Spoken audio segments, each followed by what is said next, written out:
hero. And they have Yorick back and came through. Expert is the Cho'Gall team.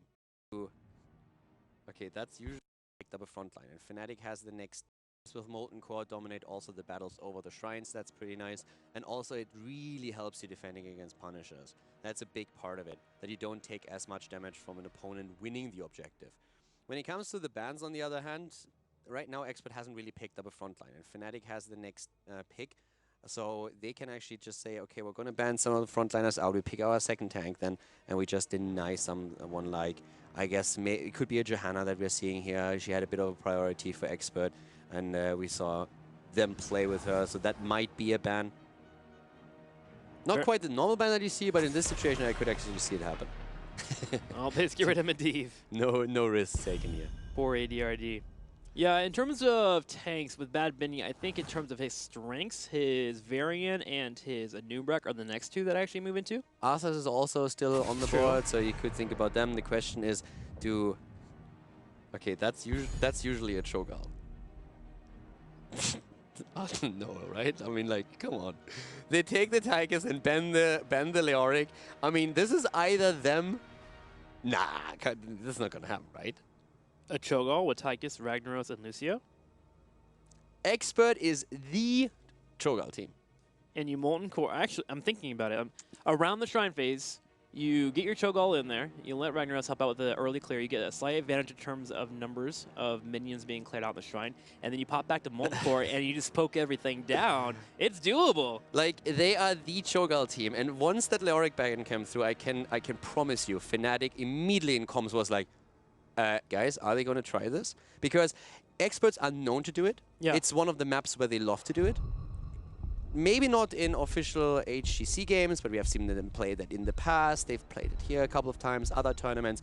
So I wouldn't put it past them. Let's just put it like this. It could also just be a bait. But they have now with Falset at least a Giant Killer hero. And they have a Nubarak. They let Arthas go, and now just a question. Expert, they probably were just trying to bait something here, or trying to, yeah. Nah, they can't do that. They're not going to do it. I'm hoping. I'm hoping too, but I'm just like no. I'm channeling all happiness. They do it. There we go. The Cho'Gall pick. It's my birthday. So happy birthday and welcome to HGC, Caldor. Yeah, thank you very much. Thank you very much. Having a blast here. I like my presents. Cho'Gall, Gaslow, Provios is like little bow. We on have top. it all here, guys. We have it all. So ETC, Malfurion, and Nubrak Falstad, they actually have a really hard time killing Cho'Gall in terms of actual strength overall.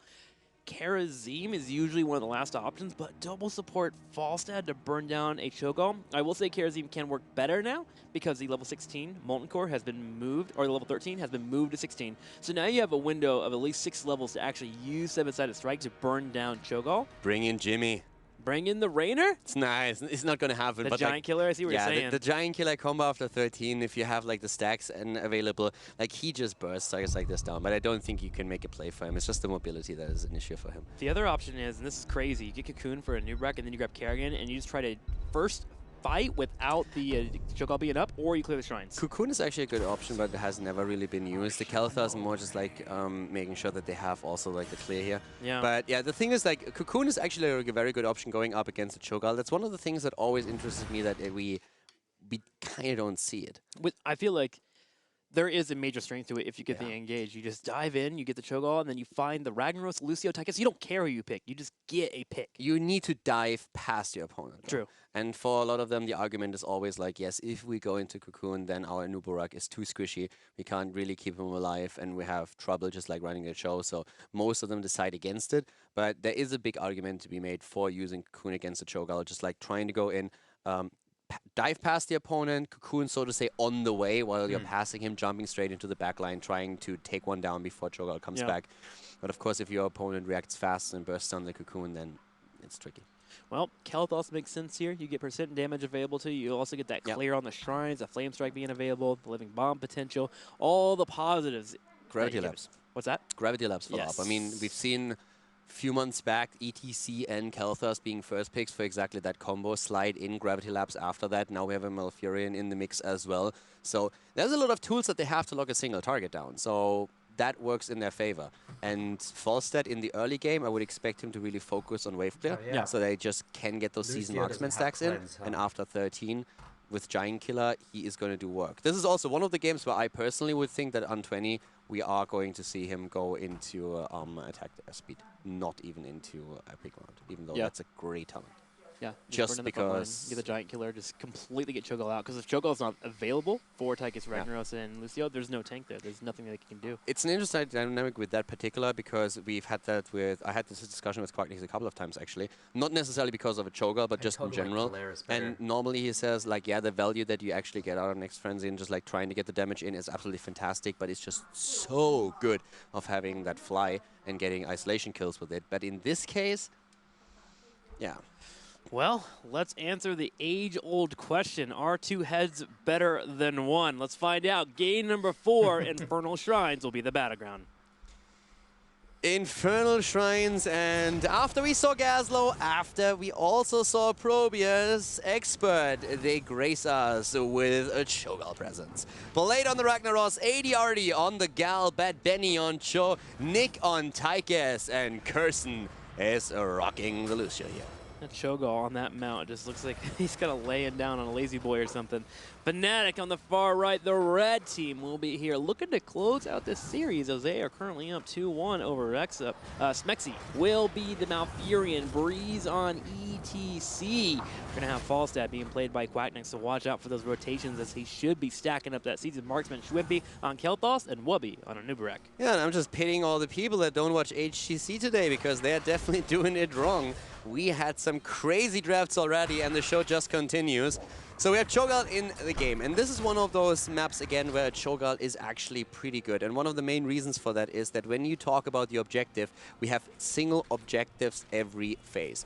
If you look at a map like House of Doom, for example, where you can have 5 altars opening on the map, then you are a little bit more in trouble. But in this particular, or 4, sorry, but in this particular setup right now, you can always focus on a single fight. It's very hard to play around the Cho'Gall here. That it is. And speaking of Cho'Gall, do remember that he did have changes as of late. Yes. His trait is actually fought between Chou and Gall. You can actually get more damage on Gall if Gall takes away the trait, or of course you get more resistance if you put it on Chou. Now, in competitive play, I'm assuming we're going to see the resistance picked up very often, that armor being so helpful for that Chou. So watch out for it. You'll see a little flash above the body based on which one is being grabbed. Yeah, so at this point, oh, there comes already an engage attempt. Wubby being pushed back by Lucio for just a moment, but they're still able to move back here. So again, one of the things that how Expect drafted this is they picked the Tychus for themselves because the percentage damage is one of the biggest threats to Cho'Gall, and they banned out Leoric. And that was the moment when Fnatic started to realize, hey, wait a second, boys, this could be a thing. One of the reasons why they picked that Falstad. So it not only offers them the global mobility, but Season Marksman is going to be extremely important for them, especially towards 13. So this is one of the things that Fnatic is aiming now for.